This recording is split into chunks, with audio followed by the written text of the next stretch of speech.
Namaskar. Welcome to Yuvavani. This month, we are exploring zero waste.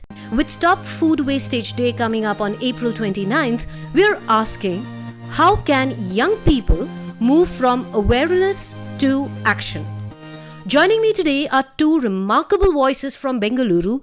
We have Sahana Kanti, a sustainability educator. She also serves as the waste management advisor for Jagriti Yatra, where she designs sustainable systems for one of the world's longest entrepreneurship train journeys. And with us is Vanditha, an architect trained in alternative and climate responsive building practices. It's a pleasure having you both here. Sahana, what was the turning point where sustainability became not just an interest but a responsibility for you? So the first time when I went to shoot a documentary of a woman who runs a dry waste collection center in JP Nagar, so that's when I saw her sitting in front of a heap of a mountain of waste, and she was just segregating waste herself, and there were a couple of others who were sitting in front of the waste. That's when I realized there is a whole community which works for us, and we are sitting and just without any purpose, we just throw out everything. That's the mindset we have, and this is nowhere going, and this needs people like me who will tell this story to the outer world. That was the turning point for me. Vanditha, your work draws heavily from traditional building systems and natural material. In a world that is rapidly modernizing, what makes you choose to go back to these roots? Initially, it was just aesthetics. I liked the way it looked and felt. And that is when I chose mud architecture in my internship. And there, sir asked me why mud architecture, and that's when I told, because it is sustainable, because it is a good word to use. And then he told building itself is not sustainable. And that made me think, if building itself is not sustainable, why are we building so much? Then what is the correct way to build? How were they building initially? That these curiosity led me to explore mud architecture in depth with the intention of understanding how it impacts the earth. Natural architecture is climate responsive and it is local oriented. Anything you use is locally available, and then it also has an end cycle to it, how to process. But most materials that we get right now, we are not aware where it is coming from, and we don't know how to end it. You know, people talk a lot about zero waste management, zero waste. So it sounds very intimidating and very, very idealistic, But is it really possible to be zero waste? So first of all, when you said it is intimidating and idealistic, I don't feel so, because it's just we are choosing wants or needs, and we are choosing our convenience. That's why it becomes idealistic and intimidating. But that's how we lived. That's how our ancestors lived. We were having very good systems in our society. We never thought of single-use materials.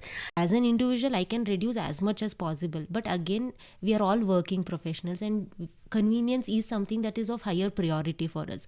So as a system, if we are aware of whatever we are using, one small cream that we use, after we finish the cream, where will this box end up in? So that awareness, if we have, and that system is created that we send this to this particular center, that makes it much more easier and convenient for all of us as a society to become more zero waste. While you reduce food waste at first step, the second step can be even after all that you are having some food waste left at your home, whatever comes from earth should go back to earth, is what is our philosophy, right? So try composting at your home. So there are various different easy models to compost at your home. Find a place in a balcony, just put a small composter and compost your waste and feed the compost to your plants that are there in your home. That is one thing. For all the communities, all the bigger spaces, hotel spaces, all of them also can start composting. And when you go to HSI, you can see these beautiful lane composters. Mm-hmm. So these lane composters are placed in each street, and all the residents of lane come and drop their wet waste in the lane. right? That can be also installed. So go for the community based composting models also. Explore those options is what I will suggest. Sahana, Yes. your work in upcycling challenges the idea of waste itself, right? So how can young people start seeing value where they see something that is disposable? Each and every step I want to see, can this material can be upcycled, and can I extend its life cycle? And when I talk about upcycling, it is also about ethical upcycling, mindful upcycling.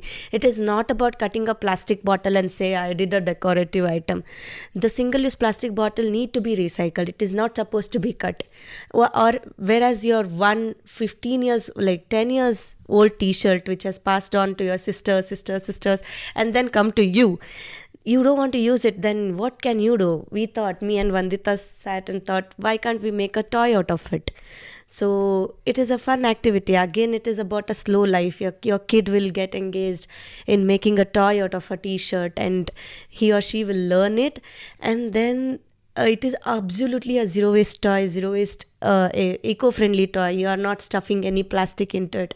Like that, we came up with multiple ideas of upcycling while we were on this journey, and it was one of the ways to reduce waste at your individual level is what I believe. Quickly, 2 questions I'm going to ask both of you, one after the other. If you had to define mindful consumption in one sentence, what would it be? Use what you need, use what you have. Just think twice before buy anything new. What is one everyday item people use without thinking that they should start questioning? Single-use plastic. Okay, that's like, that kind of ends it. Yes. Okay, so a lot of young people feel their individual actions don't matter. From your experience, do small actions really scale into that impact? What keeps you hopeful and committed to this journey? This question is like whenever I go and address youngsters, I usually get this question saying that, what if I alone change? It is not me alone changing basically. When I am changing, I am creating an impact in my family. When I am creating an impact in my family is changing. When my family is changing, automatically my neighbors will change, right? It's a whole chain pattern. You know, one question I want to ask you is, there are a lot of youngsters nowadays who really want to make an impact, make these small changes. For example, tell their mom, don't use this plastic, let's carry a cloth bag. Yes.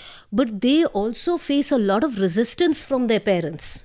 See, again, this thing I have learned from these news channels, I can tell that, because you have to keep repeating the story again and again to get into their minds.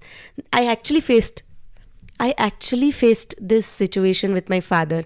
He never wanted me to compost in my balcony. He said, it will smell. I don't want you to do that.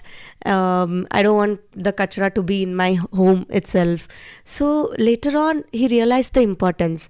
While I kept telling him, no, that is not how it is. And I showed him, this is how it works. This is the process, right? And now he himself goes every once in a week and sees the compost bin. Or else if I'm not there in the house, he put all the waste in the compost bin. He does the process. He harvests the compost. That's the beauty. The change just takes some time, but you should not leave your hope. You should keep trying again. And one more thing is, like when we are starting a new habit, we usually set up the system around us. We set up our house, which will help us do the habit. So the same way, when we want to take up a certain now carrying cloth bag, we need to first of all take out all the plastic bags out of the house and give only cloth bags. So even if your mom wants to use plastic bags, there are only cloth bags available.